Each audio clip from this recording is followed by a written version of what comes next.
Magandang umaga. So yun, papasok na naman tayo, no? Siyempre, graveyard shift. Okay. Salamat sa Honda. Honda, isa sa pinakamagandang brand ng mga sasakyan. Tagal na ako nag-Honda. Walang problema sa Honda. One of the toughest machines on the planet, Honda. Okay, pag-usapan natin ngayon ang lindol, no? So, hindi lumilindol dahil tayo ay, hindi lumilindol dahil may masamang sumpa sa mga Pilipino, no? At hindi rin lumindol dahil pinakulong si Gibbs or si Dutz o bading si Jigs. Hindi yun ang dahilan, no? Pero, nagalit sa atin ng, ang Panginoon. Siguro pwede pa, no? Pero hindi rin. Hindi rin ganoon. May advantage ang paglindol. Kasi ang ating mundo ay 2.5 bilyong taon na. Ganun katanda ang mundo. Pero, hindi pa siya nagko-cool down. Isipin mo ganun katagal. 2.5 billion years. Hindi pa nagko-cool down ang ating mundo. Kaya, naglilindol, no? So hindi siya pangit, maganda siya dahil buhay pa ang ating mundo. Kasi oras na nag-cool down na ating mundo, magkakaroon tayo ng deep freeze, no? Hindi kaya ng araw lang kasi ang kung bakit mainit ang ating mundo, kung bakit habitable siya. Kailangan din mainit pa siya. And also, yung mga minerals na kailangan natin at saka yung evolution ng tao, ng animals, kailangan pa rin na mainit pa rin ang ating planeta, buhay pa rin, no? So halimbawa, ito ang sinasabi ko. Ayan. Dahil sa mainit pa ang ating mundo, meron siyang molten core, mantle, no?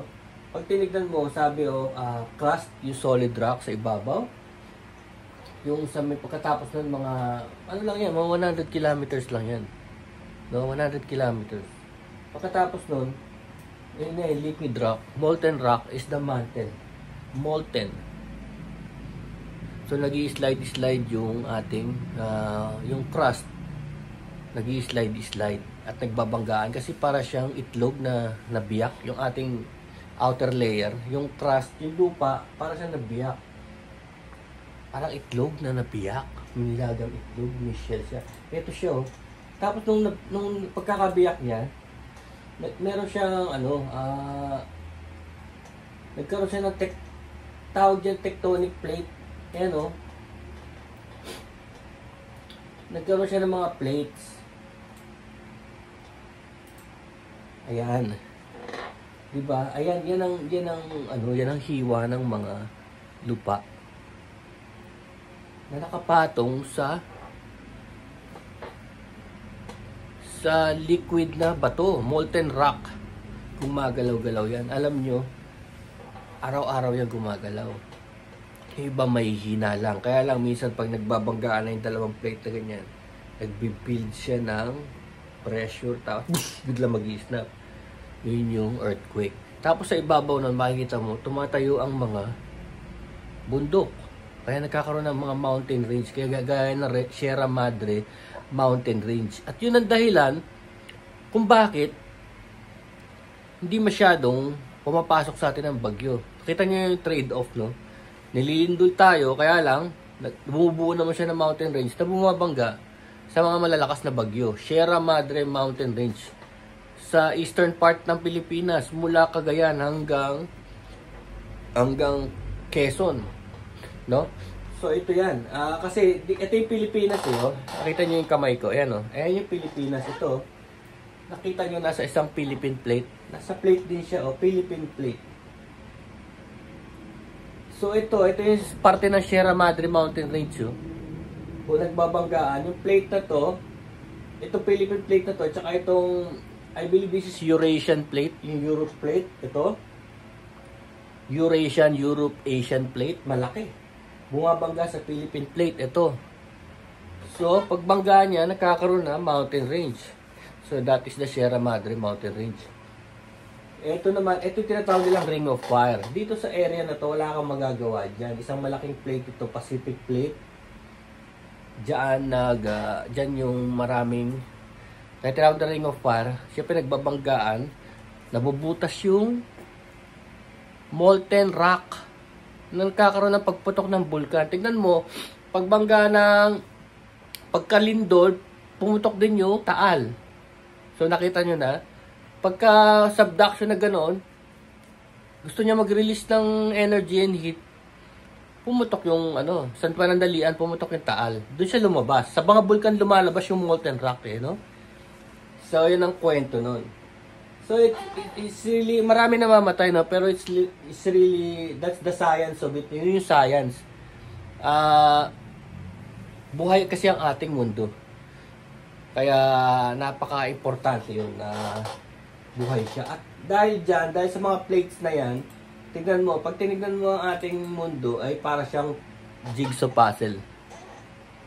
Diba? Pag tinignan mo ang ating mundo, tignan mo ito, pakita ko sa inyo ito, tignan nyo ito. Ito, at saka ito, tignan mo, parang jigsaw puzzle, di ba? Parang noong unang panahon ay isa siyang buo. Buo siya. Tapos nag-iwahiwalay lang. Di ba ito, kita nyo. Itong banda rito sa taas, itong lupain na ito, tignan mo, nakadikit dito. Magkasaan sila, magkasukat. Parang yung puzzle niya, ito. Di ba, itong Australia banda rito. Ito, ang Australia dito. Saka to, di ba? Isang buo yan dati, no? Isa sa mga teorya na isang buo yan.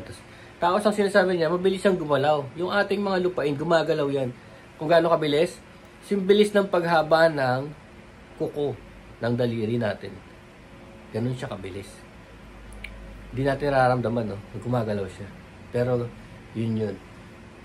Yun yung ating, kaya may lindol. Yun ang dahilan ng mga lindol. Ito, magiging ganito siya, sa ilalim ng dagat, tignan nyo, ayan, hindi siya pantay, di ba? Hindi pantay, kasi magbabanggaan siya na ganun. Magbabangga, magpapang-abot sila, kasi minsan ganun yan, ganun, yan. Iskisa na ganun. Tapos minsan magpapatong na ganun, yung dalawang plate. Puwersa, lakas ng puwersa niyan. Alam nyo, pag pumutok yan, alam nyo yung nuclear bomb, siguro 76,000 times nun. 76,000 times. Ganun ang puwersa niya. Boom! Kaya pag nagganon yan, tidal wave. Pag sa ilalim ng dagat, tidal wave yan. Pag sa ibabaw naman ng lupa, ayun, bagsakan yung mga building. Tapos minsan, kung saan pa malayo dun sa epicenter, dun sa gitna, kung saan pa malayo dun malakas ang puwersa. Kasi alam mo parang sa boses, no? Nag-uusap tayo rito, pero yung audio waves, mas malakas dun sa malayo. Ganon din yun. Yung P-wave, tinatawag nila P-wave sa earthquake, mas malakas sa mas malayo. Diba? Mas marami tutumbahan sa malalayo kaysa sa may gitna. No? Mas matindi pa nun, yung P-wave kasi parang ganun lang yun eh. Pero yung S-wave ganun. Yun na nakakasira ng mga building. Pero syempre, parte yun ng buhay natin. Kung ba't nabubuhay ang mga tao? Dahil buhay ang mundo. No? Yun ang kwento dun. Kaya yung iba, kagaya nun kasi nasa Ring of Fire, kagaya ng Japan, madalas sa Japan. So, ang nangyayari sa Japan, ang mga bahay nila magagaan. Kasi alam nila ang mangyayari yun eh. Hindi na sila nag-aasam-asam ng high-rise, no? Hindi kagaya sa atin, nawala na yung, madaling makalimot ang Pilipino eh, no? Mga lumindol ngayon, nag-iba yung building. Magtagal ka lang ng 5 years, andyan na naman eh. Sabi, wala naman dumarating eh. No, pagaya ng Ondoy, di ba? Ondoy. Tignan mo, pinag-isipan natin, gumawa tayo ng flood control. Pero, dahil 25 years na yung Ondoy, nakalimot na yung mga tao. No? So, nakita nila, may pera. Wala na yung flood control. Wala naman dumarating eh. Wala namang Ondoy na uli. So, hindi nila gagawin yung flood control, nanakawin yung pera. No? So, ganun makalimot yung tao, lalo ng Pilipino. Madaling makalimot. Maski sa mga pagkakasala, no, walang nananagot. Kasi madali tayong makalimot.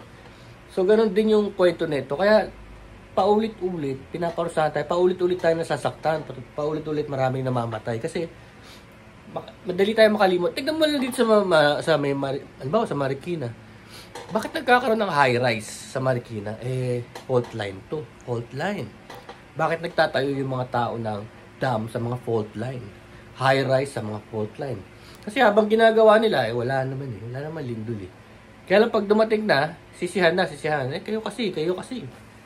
Diba? So, yan yung mga subduction zones. So, pag iisipin mo, parang may malas, no? Sabi niyo may malas. Pero hindi, may siyensya. May siyensya sa mga nagaganap, no?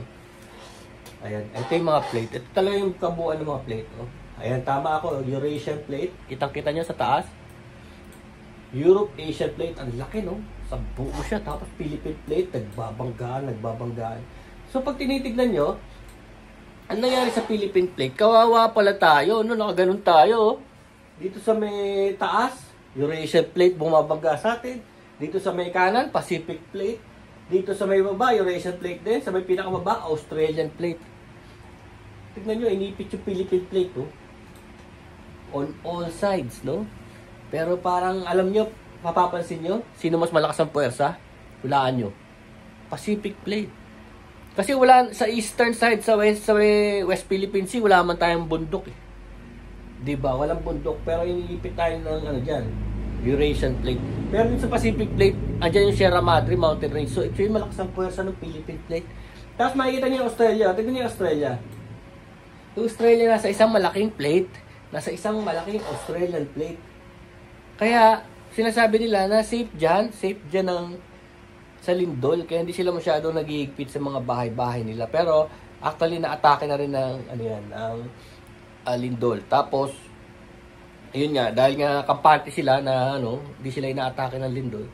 Yung mga bahay, mabilis gumuho. Kasi, syempre, babawasan nila yung pundasyon dahil lindol nga, no?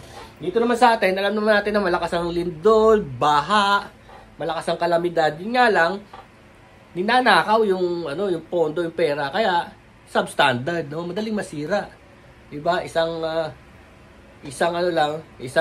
kalamidad lang mahina, wala pang bagyo, wash out na. May nagdidikta dyan di ko maintindihan, may nagdidikta parang isang malaking sindikato talaga Naalala nyo pag dumarating yung mga produkto nyo na napakamura, na madaling masira, parang ganun na nangyari. Minsan napapansin mo na ang ganda-ganda ng produkto na to, pero wala pang isang linggo sira na. Kasi ang gusto nila yung parang maganda sa tingin, no? Ganda sa tingin. Pero pag ginamit mo, hindi na matibay. Parang ganun nangyari ngayon Pagka ribbon cutting, maganda pa siya. Ribbon cutting. Nakita niyo yung tulay? Yung tulay sa may bandang Isabela ba yun? Isang buwan lang. Giba na. Grabe na. Ito, ang kwento ko sa inyo. Paano yung, palagay mo ba yun lang segment na nagiba ang mahina? O lahat yun mahina? Kasi isa lang pagkakagawa niyan Re-referin mo ba yung segment na yun? Tapos okay na? Yung ibang segment, kasi segmented yung tulay. Diba? Ibang klase, alam mo sabotahe talaga yan sa ekonomiya. Hindi yan maliit na kaso. Kaya nagtataka ako kung ba't wala pa nakukulong. Economic sabotage yan. Matindi ang kaso ng economic sabotage. Talagang, ibig sabihin na nanadya ka, manakit ng tao. Yun ang ibig sabihin yan. Hindi yan basta-basta pagnanakaw. Kukulong mo, nagnakaw, ganun. Nagnakaw ng bilyon. Kukulong mo lang, hindi. Sabotahe yan. Mas matindi pa yan sa pagpatay. Ang sabotahe. Kasi ibig sabihin, pwedeng may balak kang pumatay ng maraming tao. Let's say, isang buong bus na puno ng tao. Tapos, nagiba yung tulay habang nandun yung bus. Marami kang gustong patayin. Yun ang ibig sabihin ng economic sabotage. Kaya, hindi pwedeng yung basta-basta ganyan lang yung nakakalimutan. Uulit na naman yan. So yun pagka may lumilindol, unawain na lang natin siya at pagandaan. Kasi yun ang kilos ng ating mundo. Tayo ay nakikitira lang, no? Marami ng evolution ng tao. Nawala, nagkaroon, di ba? Kaya nga may nawawalang species, may nabubuhay na bagong species. Nag-e-evolve ang mga creatures dito sa mundo. The earth stays. No? Nagunaw na ang mundo, nalumidol, nagunaw na ang mundo, nagugunaw na ang mundo. Hindi, ikaw ang magugunaw. Yung mundo, hindi. Nagpapalit lang siya ng nag-e-evolve siya. Diba? People will die, but the earth will live. No?